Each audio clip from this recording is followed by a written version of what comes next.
Yes, I can hear you. Good afternoon, ma'am. Good afternoon, ma'am.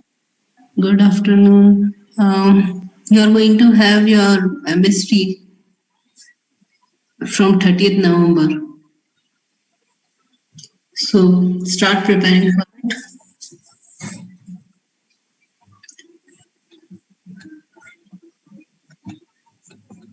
Okay, yesterday we were discussing local variable. I hope so this concept was clear. That if you have two variables, two local variables, ठीक है, one local variable is inside a block, ठीक है, this is a nested block, हम इसको nested block भी बोलते हैं. What do we mean by nested block? इसको nested block क्यों बोल रहे हैं हम? या inner block भी बोलते हैं. This is our inner block. Why it is inner block? Yeah, why it is nested block? Because it is nested inside this block. Okay, so if you have a same name variable, if we have a variable with same name as we have a variable in outer block, then this particular declaration, ये जो local declaration है, it will always hide your this declaration. ठीक है, ये जो declaration है इसको हमेशा hide करेगा. Outer block में जो declaration है उसको inner block वाला variable हमेशा hide करेगा. This rule follows for global and local variable also. जब आपके पास एक ग्लोबल वेरिएबल है और एक लोकल वेरिएबल है तो उस केस में जो अगर सेम नेम के वेरिएबल्स हैं, if you have global variable as well as local variable with same name, and in that case also local variable will always hide your global variable.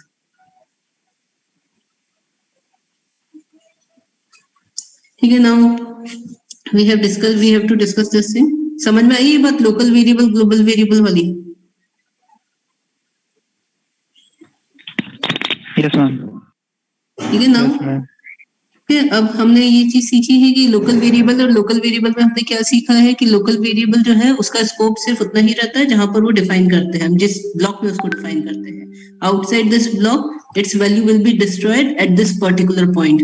जैसे ही हम इस ब्लॉक को cross करते हैं इसकी जो लोकल वेरिएबल है उसकी वैल्यू डिस्ट्रॉय हो जाती है. ठीक है, इट इज नॉट रिटेन्ड. ठीक है, and it is not retained in different function calls.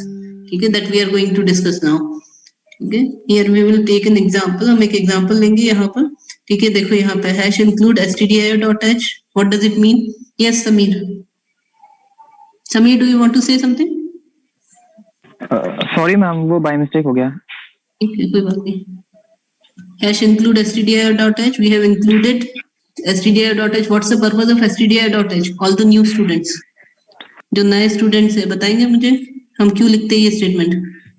Ma'am ये हेडर फाइल है जो कि कुछ फंक्शन जैसे printf हो गया, scanf वो इंक्लूड करती है, वो यहाँ पर डिफाइन रखे हुए हैं.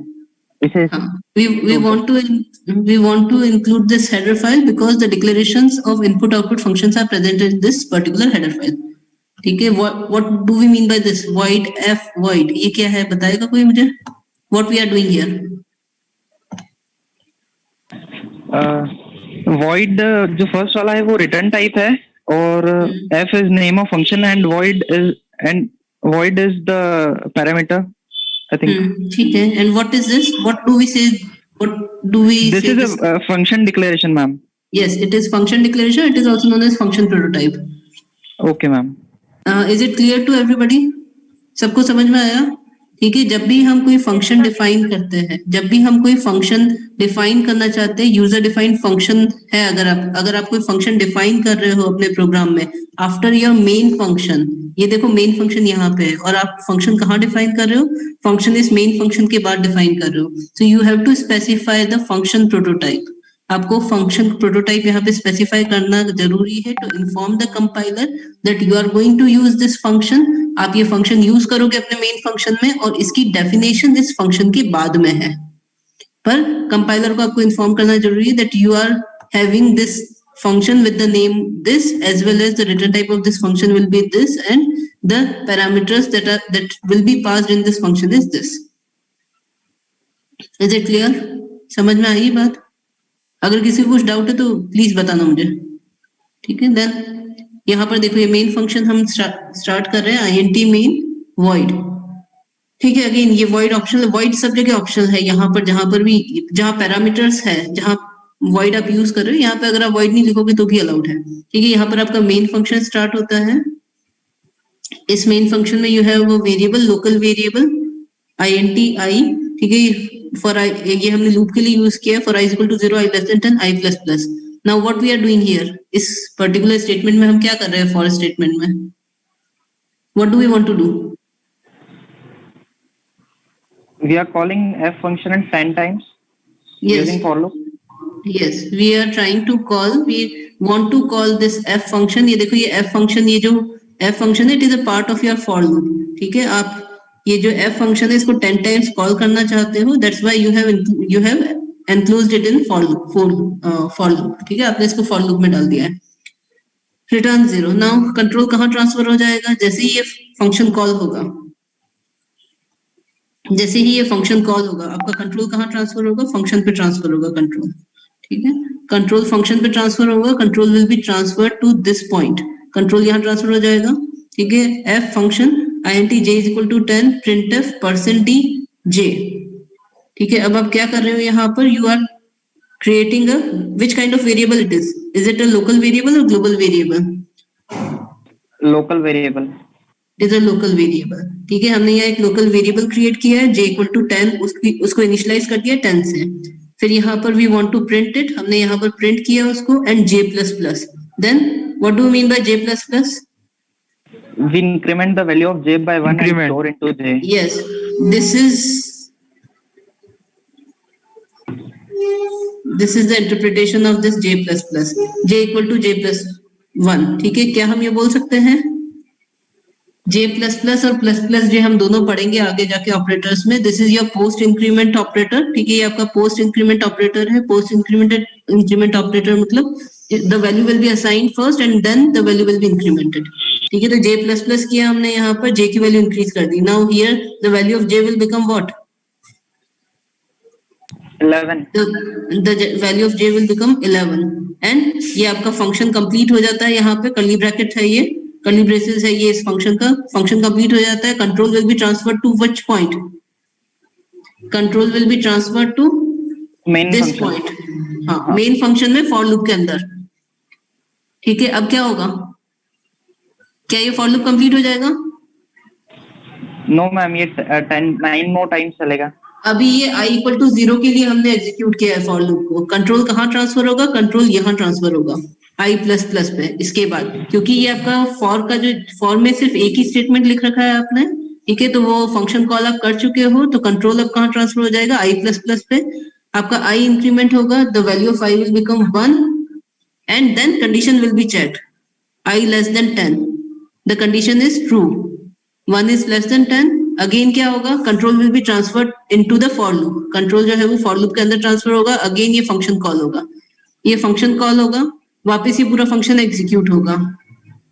तो अब मुझे बताओ ये जो प्रोग्राम है ये क्या प्रिंट करेगा? इस प्रोग्राम में क्या प्रिंट होगा? 11. 11 फिर 12 up to 19. up to 19.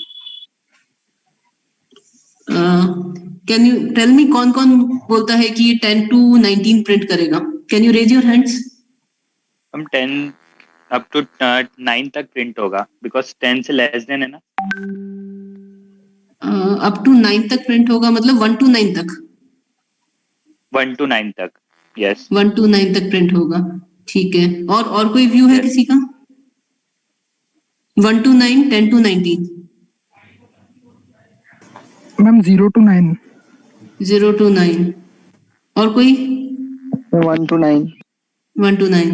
और कुछ? Ma'am 1 to 9. 1 to 9. और कोई कुछ बोलना चाह रहा है? Ma'am 1 to 9. 1 to 9. अच्छा 1 to 9. बोलो. मैम आपने बोला था कि लोकल वेरिएबल में एक जो फंक्शन था वो दूसरे को हाइड कर देता, तो फिर इसमें कौन सा हाइड होगा? एक सेकेंड बेटा, इसमें दोनों वेरिएबल्स अलग अलग नाम के हैं. ओके.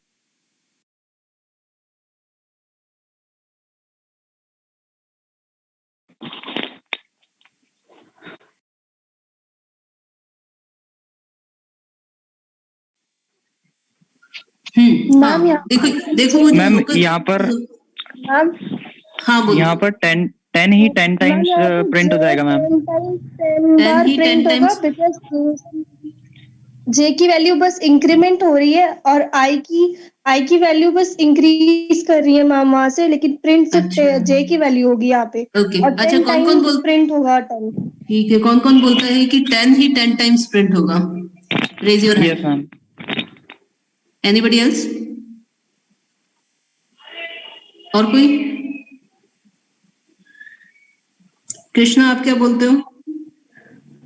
कृष्णा, मिथिलेश, अंकित, मोहित क्या बोलते हो, क्या होना चाहिए? मैम आई थिंक 10 ही 10 टाइम्स प्रिंट होगा। 10 ही 10 टाइम्स प्रिंट होगा। ओके, देखो अब हम इसको समझते हैं। फर्स्ट थिंग, यहाँ पर जो हाइडिंग वाला रूल मैंने बताया था वो यहाँ पर अप्लाई नहीं होता है। क्यों अप्लाई नहीं होता है? क्या यहाँ पे कोई भी एक भी वेरिएबल दूसरे को हाइड करेगा क्या? नहीं हाइड करेगा। नहीं, क्यों ma'am, हाइड नहीं क्योंकि करेगा? hiding because we don't have variables with the same name. Yes. Hiding का रूल कब आता है? जब आपके पास दो वेरिएबल्स हो सेम नेम के।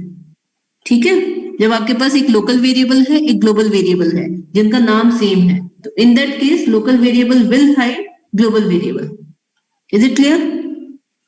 Yes ma'am. ठीक है, Yes. तो यहाँ पर हाइडिंग का कंसेप्ट नहीं आएगा। अब बात आती है कि यहाँ पर क्या प्रिंट होगा। अब देखो यहाँ पे int आई है, this is local variable for this main function. तो इसका स्कोप क्या है? इसका स्कोप सिर्फ ये मेन फंक्शन है। मेन फंक्शन के बाद ये जो है डिस्ट्रॉय हो जाएगा। यहाँ पे i equal to 0, i less than 10, i plus plus कर रहे हैं हम। कंट्रोल जा रहा है f पे, फंक्शन पे जा रहा है, f फंक्शन पे। यहाँ पर j की वैल्यू हम इनिशियलाइज कर रहे हैं, j इक्वल टू 10। यहाँ पर प्रिंट हो रही है, तो फर्स्ट टाइम ये 10 प्रिंट हो जाएगी। यहाँ पे j प्लस प्लस हुआ 11, ठीक है, 11 हुआ और ये आपका फंक्शन कंप्लीट हो गया। और ये j जो है ये लोकल वेरिएबल है, तो क्या होगा? जैसे ही ये फंक्शन कंप्लीट होगा, j डिस्ट्रॉय होगा कि नहीं होगा? j की वैल्यू रिटेन होगी कि नहीं होगी, ये बताओ मुझे। डिस्ट्रॉय हो जाएगा ma'am. j will be destroyed and the value of j will not be retained। ठीक है, j डिस्ट्रॉय हो जाएगा और j की वैल्यू भी खत्म हो जाएगी। फिर जब i प्लस प्लस करेंगे, i की वैल्यू 1 होगी, अगेन ये फंक्शन कॉल होगा। अगेन जब फंक्शन कॉल होगा तो ये j जो है ये वापस इनिशियलाइज होगा, वापस डिक्लेयर होगा, वापस इनिशियलाइज होगा। ठीक है, तो सेकंड टाइम भी क्या प्रिंट होगा यहाँ पर? अगेन 10 प्रिंट होगा। ठीक है, क्यों? क्योंकि लोकल वेरिएबल्स की वैल्यू जो है वो जैसे ही उसका ब्लॉक कंप्लीट होता है वो डिस्ट्रॉय हो जाते हैं लोकल वेरिएबल्स। ये ब्लॉक जो है वो इस j का ब्लॉक क्या है? ये फंक्शन है इस j का ब्लॉक। ये कर्ली ब्रैकेट जहां से स्टार्ट, जहां पे हमने डिक्लेयर किया है वहां से लेकर जहां कर्ली ब्रैकेट कंप्लीट हो रहा है, ये इसका स्कोप है। तो जैसे ही ये कर्ली ब्रैकेट आता है वैसे ही ये डिस्ट्रॉय हो जाएगा और नेक्स्ट टाइम जब हम कॉल करेंगे तो वापस ये डिक्लेरेशन होगा, वापस एक नया लोकल वेरिएबल क्रिएट होगा। ठीक है, तो इस केस में 10 बार यही वैल्यू प्रिंट होगी। अब मुझे बताइए 10 बार होगी कि 9 बार होगी? ये कौन बताएगा मुझे? 10 बार होगी मैम। 10 टाइम्स होगी। क्यों? 0 to 9 देखो चल लूप, रहा है। हाँ, लूप जो है वो i इक्वल टू 0 से शुरू हुआ है, फिर i की वैल्यू 1 होगी, i प्लस प्लस जो होगा, फिर 2 3, कब तक चलेगा ये लूप? 9 अप तक। टू 9। 9 जैसे ही 10 हो जाएगा हमारी i की वैल्यू, यहाँ पर जब i प्लस प्लस करेंगे ये वैल्यू 10 हो गई। 10 हो गई तो यहाँ पे जब कंडीशन चेक होगा, इंक्रीमेंट होने के बाद कंडीशन चेक होती है, कंडीशन चेक होगा तो 10 विल बी इक्वल टू 10, तो कंट्रोल जो है वो फॉर लूप में नहीं ट्रांसफर होगा, कंट्रोल फॉर लूप से बाहर आ जाएगा। Is it okay? Yes ma'am. Yes ma'am. ठीक है, समझ में आया है? तो ये यहाँ पर क्योंकि ये लोकल वेरिएबल है मैम इस यदि वजह जो से function i plus plus i plus plus, हाँ बोलो। प्लस प्लस के बाद में जो फंक्शन जो लिखा है, अगर ये नहीं लिखते हैं तो प्रोग्राम चलेगा या क्लोज हो जाएगा या एरर बता देगा? अगर आप ये f नहीं लिखते हो, यही बोल रहे हो ना, फंक्शन कॉल नहीं करते हो आप। Yes ma'am. अगर आप Yes, फंक्शन yes. कॉल नहीं करोगे तो कुछ नहीं होगा, आपका फंक्शन जो है वो कॉल ही नहीं होगा। फंक्शन कॉल नहीं होगा तो एक सेकंड, आपका फंक्शन कॉल नहीं होगा तो प्रोग्राम में लॉजिकल एरर कुछ नहीं आएगा। ठीक है, आपका ये फंक्शन कॉल नहीं होगा, बस फंक्शन कॉल नहीं होगा तो बस ये आपका मेन फंक्शन एग्जीक्यूट होगा और आपको स्क्रीन पे कुछ भी शो नहीं होगा। क्यों शो नहीं होगा? क्योंकि हम यहाँ पे कुछ भी प्रिंट नहीं करा रहे हैं मेन फंक्शन में, प्रिंट नहीं करा रहे। है ओके। ना? बाकी Okay. Compile time error, execution error कुछ नहीं है, वार्निंग जरूर आएगी, हम्म। है ना? बाकी जो मेन फंक्शन कॉल नहीं करेंगे, मतलब इससे कुछ इश्यू नहीं होगा। मेन फंक्शन तो अपने आप कॉल होता है बेटा, ऑपरेटिंग सिस्टम से कॉल होता है। हाँ, वही। Main function is called by operating system. जब आप अपना प्रोग्राम एग्जीक्यूट करते हो तो ये मेन फंक्शन कॉल होता है, यस। ठीक है? Okay. Now next is yes Ashita. हाँ बोलो आशिता। सेकंड में आपने प्रिंट का बोला था कि उसमें प्रिंट होगा, और फर्स्ट में आई का नहीं होगा क्योंकि वहां पे आपने प्रिंट का नहीं डाला है, तो फिर बेटा आउटपुट यहाँ, में हाँ यहाँ पे सिर्फ 10 10 10 प्रिंट होगा। मैम प्रिंट वो भी होगा ना आई का भी? आई का प्रिंट देखो, यहाँ प्रिंट नहीं दे रहे हैं हम आई का, यस मैम। है ना? आई को प्रिंट नहीं करा रहे हम। क्या आई को प्रिंट करा रहे हैं हम यहाँ? No ma'am. नहीं करा रहे हैं ना, तो फिर आई प्रिंट नहीं होगा। इसको करके देखें क्या हम लोग? हाँ, आई सिर्फ एक इटरेटर है, आई सिर्फ फॉर लूप को हमें आगे बढ़ाने के लिए यूज कर रहे हैं, यस मैम। है ना? आई प्रिंट नहीं करा रहे हैं। अगर आप आई प्रिंट कराओगे तो ही प्रिंट होगा वो, ठीक है? आपको कुछ भी प्रिंट कराना है तो आपको प्रिंटफ स्टेटमेंट यूज करना है। मैम तो आउटपुट में जे वाला फंक्शन का आउटपुट आएगा जो अपने प्रिंट करा है। हाँ, सिर्फ जे वाला फंक्शन का आउटपुट आएगा, okay ma'am, thank you ma'am. ठीक है? इसको करके देखना है नो ना? मैम। समझ में? ठीक है, ठीक है। Next is global variable. अब ग्लोबल वेरिएबल क्या होता है? हमें बहुत बार ऐसा वेरिएबल्स की रिक्वायरमेंट होती है जो उस पर्टिकुलर प्रोग्राम में जितने भी फंक्शन है सभी उस वेरिएबल को यूज कर पाए, ठीक है? तो in that case we use global variable. Global नाम से ही हमें समझ में आता है, ग्लोबल मतलब it is global to all the functions that exist in that program, ठीक है? उस पर्टिकुलर प्रोग्राम में जितने भी फंक्शंस हैं उन सब में एक्सेस कर सकते हैं हम, ऐसे वेरिएबल को हम ग्लोबल वेरिएबल बोलते हैं। Global variable are known throughout the program and may be used by any piece of code. Any piece of code means it can be used by any function, ठीक है? They will hold their value throughout the execution. What does it mean? कि उनकी value जो है वो retain रहेगी पूरे जब तक प्रोग्राम आपका एग्जीक्यूट होता रहेगा, ठीक है? एंड कोई भी फंक्शन उस वैल्यू को एक्सेस कर सकता है और यूज कर सकता है, ठीक है? अब ये ग्लोबल वेरिएबल कैसे डिक्लेयर करते हैं? ग्लोबल है मतलब ये किसी एक फंक्शन का नहीं है, ये सब फंक्शन के लिए है, ठीक है? तो हम ग्लोबल वेरिएबल को कहाँ डिक्लेयर करेंगे? We will declare global variable outside of all the functions, ठीक है? सारे फंक्शंस के बाहर हम उसको डिक्लेयर करेंगे। कहाँ करेंगे हम? यहाँ करेंगे। We will declare it outside all function. देखो हैश इंक्लूड stdio.h लिखा है, ठीक है? ये आपके फंक्शन प्रोटोटाइप है, ठीक है? आपके पास दो फंक्शन इस प्रोग्राम में, func1 और func2, ठीक है? उसके बाद आपका मेन फंक्शन है। तो आप ये जो ग्लोबल वेरिएबल है वो कहाँ लिखोगे? आपके जो हेडर फाइल्स इंक्लूड करने के बाद आपको ये ग्लोबल वेरिएबल लिखना है, ठीक है? ग्लोबल वेरिएबल डिक्लेयर करना है, ठीक है? तो ये देखो, ये एक मेन फंक्शन है, ये func1 है, ये func2 है। तो ग्लोबल वेरिएबल कहाँ है? सारे फंक्शंस के बाहर है ये, ठीक है? Now this count can be used by any function, ठीक है? ये काउंट जो है वो ये भी यूज कर लेगा, मेन फंक्शन भी यूज कर सकता है, func1 भी यूज कर सकता है, func2 भी यूज कर सकता है। It can be used by any function, ठीक है? Why it can be used by any function? Because it is global variable and the value of this count will be retained in different functions, ठीक है? What do we mean by that the value will be retained? इसका क्या मतलब है?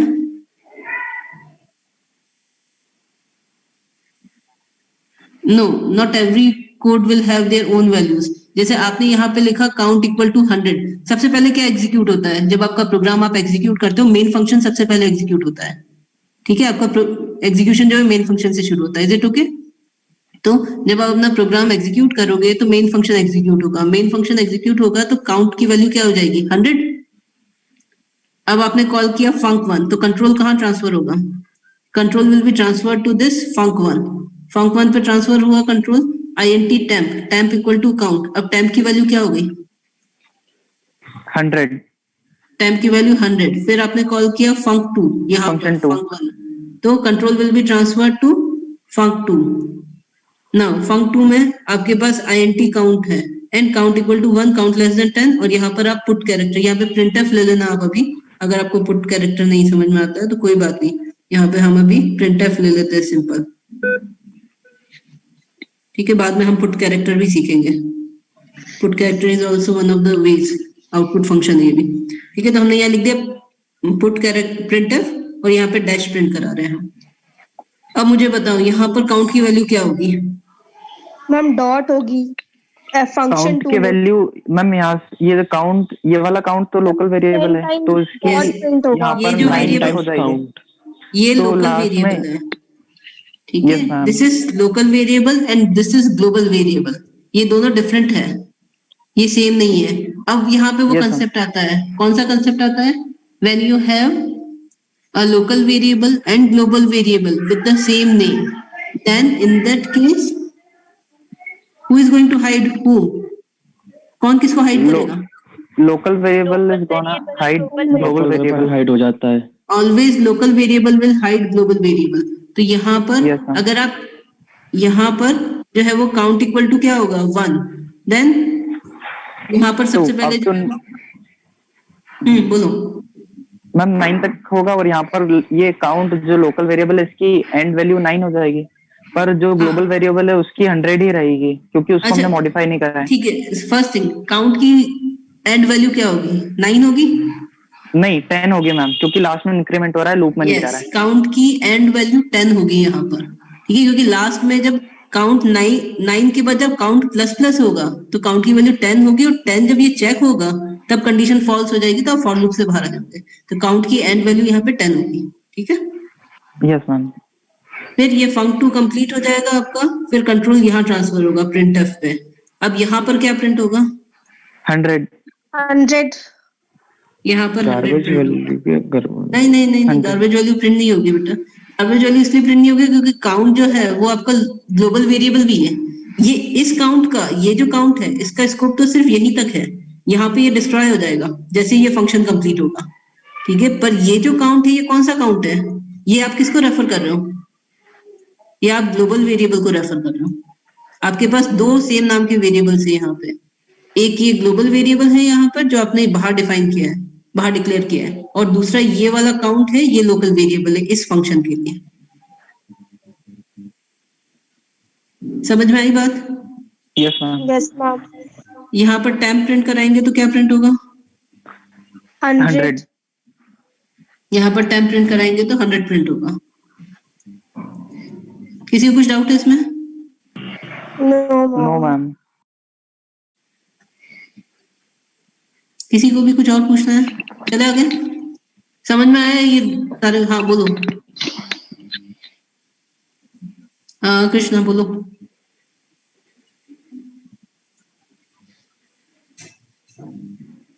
बेटा कुछ बोलना चाहते हो आगे अगर कुछ डाउट हो तो पूछो फटाफट मैम लास्ट ब्लॉक एक बार समझा दीजिए लास्ट लूप लास्ट ब्लॉक एक बार समझा दीजिए लास्ट ब्लॉक ठीक है हाँ मोहित तुम्हें कुछ बोलना है यस मैम हाँ बोलो मोहित। मैम मैं आवाज आ रही है मैम बेटा ये देखो किसी का माइक चालू है और बैकग्राउंड माइक बंद करिए जल्दी आ गए बंटी मेरे को क्या मालूम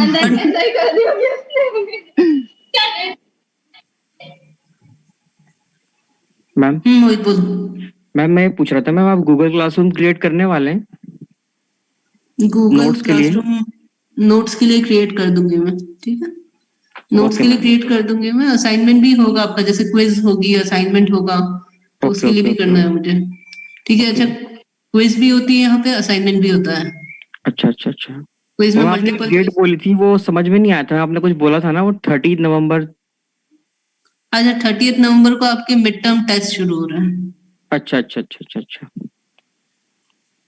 हाँ सारे सब्जेक्ट्स तो मैम वो जैसे- ऑनलाइन मोड पे ही होंगे हाँ अभी ऑनलाइन मोड भी होंगे ऑब्जेक्टिव टाइप रहेगा ओके ओके मैम ओके देखो मैं एक बार ये फिर बता रही हूँ लास्ट वाला ब्लॉक सबसे पहले हम यहाँ पे आ जाते हैं मेन फंक्शन में। मेन फंक्शन में हमने क्या किया है, इस ग्लोबल वेरिएबल को डिक्लेयर कर दिया है काउंट इक्वल टू 100। ठीक है, फिर ये func1 कॉल हुआ है यहाँ पे। func1 is function. ठीक है, ये हमेशा ध्यान रखना है, ये फंक्शन है। फंक्शन और वेरिएबल में क्या डिफरेंस होता है? Function is a block of code that accomplish a particular task. ठीक है, एक ऐसा ब्लॉक ऑफ कोड होता है जो कुछ पर्टिकुलर काम करने के लिए हम यूज करते हैं। ये इसको डिटेल में पढ़ेंगे, अभी ये समझ लो ये फंक्शन है। ठीक है, यहाँ पर कंट्रोल, यहाँ जैसे ही हम ये स्टेटमेंट आएगा मतलब वी आर कॉलिंग फंक्शन, हम फंक्शन कॉल कर रहे हैं, तो control will be transfer to this function. Function इस फंक्शन पे ट्रांसफर हो जाएगा कंट्रोल। ठीक है, अब यहाँ पर हमने एक लोकल वेरिएबल बनाया, this temp is local variable. Why it is local variable? Because we are defining this temp in this function. ये जो टेम्प है हम इस फंक्शन के अंदर डिफाइन कर रहे हैं, इसलिए लोकल वेरिएबल है। अभी हमने लिखा है टेम्प इक्वल टू काउंट, तो काउंट की यहाँ पर क्या वैल्यू है? काउंट की वैल्यू जो है वो, क्योंकि काउंट ग्लोबल वेरिएबल है। ठीक है, और मैंने आपको बोला था कि ग्लोबल वेरिएबल की वैल्यू रिटेन रहती है, मतलब ग्लोबल वेरिएबल में आप कुछ भी लिखते हो तो वो एक तरह से, इस तरह से आप अज्यूम कर सकते हो कि ये जो है ये आपका काउंट है। ठीक है, और इसमें आपने वैल्यू डाल दी 100। अब ये जो काउंट है it can B accessed by your main function also. ठीक है, it can B accessed by your func1 also, and it can be accessed by your func2 also.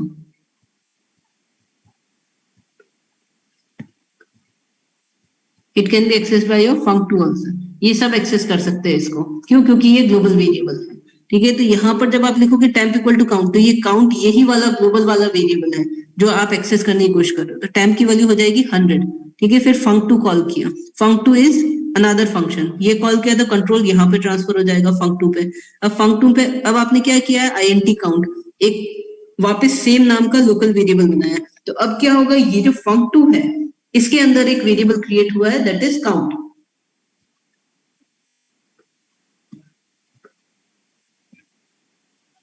ये काउंट क्रिएट हो गया। अब आपने क्या लिखा यहाँ, काउंट इक्वल टू 1, तो काउंट की वैल्यू क्या हो गई यहाँ 1। ठीक है, पर अब ये देखो, ये जो ग्लोबल वेरिएबल है this is different and this local variable is different.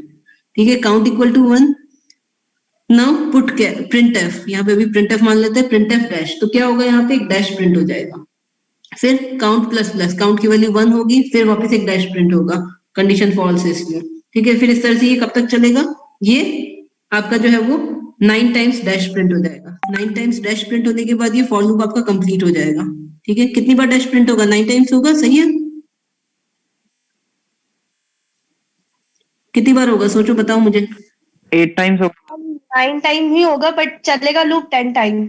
हाँ, ये नहीं, ये स्टेटमेंट 10 टाइम्स एग्जीक्यूट होगा, फॉर स्टेटमेंट। ठीक है, फॉर के अंदर वाला स्टेटमेंट 9 टाइम्स एग्जीक्यूट होगा। मैम 9 टाइम्स होगा ना?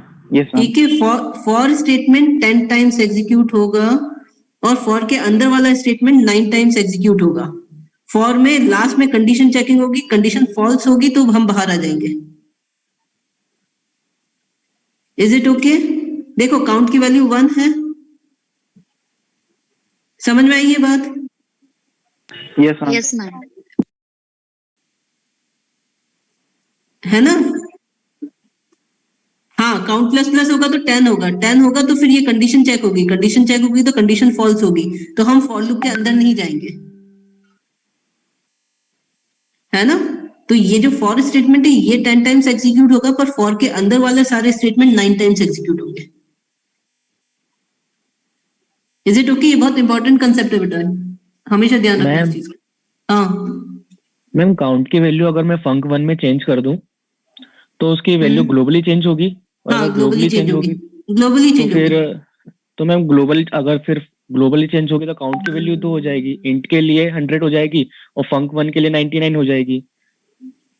जैसे आप यहाँ क्या करना चाहते हो, func1 में क्या चेंज करना चाहते हो? मैं यहाँ पे आप func1 में लिख अगर मैं 99 मैम आप काउंट जो है उसको 99 कर दो। ठीक है, काउंट इक्वल टू 99 कर दिया यहाँ तो पर। मैम ये कह रहा हूँ मैं ग्लोबली वेरिएबल के इसमें 2 वैल्यू, int1 के लिए काउंट की वैल्यू 100 है और func1 के लिए उसकी ग्लोबली वैल्यू 99 है। तो नहीं मैम एक नहीं वेरिएबल नहीं की नहीं, 2 ऐसा वैल्यू हो नहीं है, सकती है? ऐसा नहीं है, नहीं। यहाँ पर जब आप वापस प्रिंट करा दो, यहाँ पे करके देखना इसको, ये मेन फंक्शन है ना, ठीक है? वापस कंट्रोल कहाँ ट्रांसफर होगा, जब ये func1 कंप्लीट हो जाएगा तो कंट्रोल कहाँ ट्रांसफर होगा, func1 के बाद यहाँ पे ही होगा ना। ठीक है, तो यहाँ पे प्रिंट करा के देख लेना, प्रिंट एफ करना और यहाँ पे लिखना %d और काउंट, तो देखना आपकी 99 ही प्रिंट होगी। ये देखो ये ग्लोबल वेरिएबल, आप जैसे ही चेंज करोगे तो यहाँ चेंज हो जाएगा, समझ रहे हो? Yes ma'am. ठीक है, तो जैसे अगर आपने यहाँ फंक ग्लोबल वेरिएबल की दो वैल्यूज हो जाएगी, जैसे 100 नहीं, बिल्कुल भी नहीं होगी। ग्लोबल वेरिएबल का मतलब है कि एक सिंगल, देखो वेरिएबल मतलब क्या होता है, named memory location. Named memory location का क्या मतलब है कि एक मेमोरी लोकेशन है, उसको आपने नाम प्रोवाइड कर दिया है, ठीक है? तो ये देखो ये एक मेमोरी लोकेशन है ये वाली, ठीक है, इसको आपने नाम क्या दिया है, काउंट दिया है। काउंट दिया है तो this is your global variable. तो अगर आप किसी भी फंक्शन में कुछ भी चेंजेस करते हो इसकी वैल्यू में, तो यहीं पे चेंज होगा। यस, बोलो अनिकेत और Mithilesh, Shubham. Yes ma'am. Ma'am actually जैसे हमने काउंट की वैल्यू 100 मतलब वहाँ पे इनिशियलाइज की थी और यहाँ पे हमने उसको चेंज कर दिया, बाकी अगर हमको आने वाले जो स्टेटमेंट्स हैं उनमें अगर काउंट की वैल्यू 100 चाहिए तो फिर? तो इसीलिए तो बोलते हैं कि ग्लोबल वेरिएबल जितना कम हो सके उतना कम यूज करना चाहिए, because it has its own side effects. ये बात मैंने आपको पिछले लेक्चर में बोली थी ना। Yes ma'am. यही प्रॉब्लम होता है कि बहुत बार ऐसा होता है कि किसी फंक्शन में आपने वैल्यू चेंज कर दी, और जब आप बहुत वैसी कोडिंग करते हो, सॉफ्टवेयर के लिए कोडिंग करते हो, तो आपका कोड बहुत बड़ा होता है, आप 10,000 लाइन्स भी कोड करते हो। तो इन दैट केस आप खुद ही भूल जाते हो कि अगर आपने 2 दिन पहले कहीं चेंज किया है ग्लोबल वेरिएबल की वैल्यू, और वो फंक्शन अभी आप यूज नहीं कर रहे हो, आप किसी और फंक्शन में उसको एक्सेस कर रहे हो, तो आप खुद ही भूल जाओगे कि वो वैल्यू आपने वहां चेंज की थी। This is the side effect. और इसी वजह से C++ में ये कंसेप्ट ही हट गया है। मतलब वहां पर क्लास का कंसेप्ट आ गया है, क्लास का कंसेप्ट आ गया है, तो you rarely need global variable. Okay ma'am, thank you ma'am. Welcome. Is it okay? ठीक है, समझ में आया? हमेशा ध्यान रखो कि वेरिएबल जो है वो नेम मेमोरी लोकेशन है। ग्लोबल वेरिएबल मतलब एक ही मेमोरी लोकेशन रहेगा, उसमें वैल्यू स्टोर रहेगी और सारे फंक्शंस उसको एक्सेस कर सकते हैं। किसी भी फंक्शन में अगर आप कोई वैल्यू चेंज कर रहे हो तो उसी लोकेशन पे वो वैल्यू चेंज होगी, ओवरराइट होगी। Is it okay? Yes ma'am. Yes ma'am. चलो आगे, समझ में आ गया ये? यस मैम आ गया। Please mark your attendance. आपकी अटेंडेंस मार्क कर दो, लेक्चर ओवर होने वाला। ठीक है, हम ये सब देख चुके हैं, हाइडिंग भी देख चुके हैं कि हाइड कैसे होता है। ठीक है, ये हम डिस्कस कर चुके हैं कि वी शुड अवॉइड। ठीक है, देखो यहाँ पे लिखा है कि we should avoid using global variable. जब तक ज्यादा जरूरत नहीं है तब तक कभी भी ग्लोबल वेरिएबल को यूज नहीं करना चाहिए। First thing, it will take memory the entire time your programming is executing. वो पूरे टाइम मेमोरी ऑक्यूपाई करके चलेगा, जबकि लोकल वेरिएबल की मेमोरी जो है वो रिलीज हो जाती है जैसे उसका फंक्शन, उसका ब्लॉक कंप्लीट होता है। यहाँ पर ग्लोबल वेरिएबल है तो वो पूरे टाइम मेमोरी उसमें एलोकेटेड रहेगी, ऑक्यूपाई करेगा।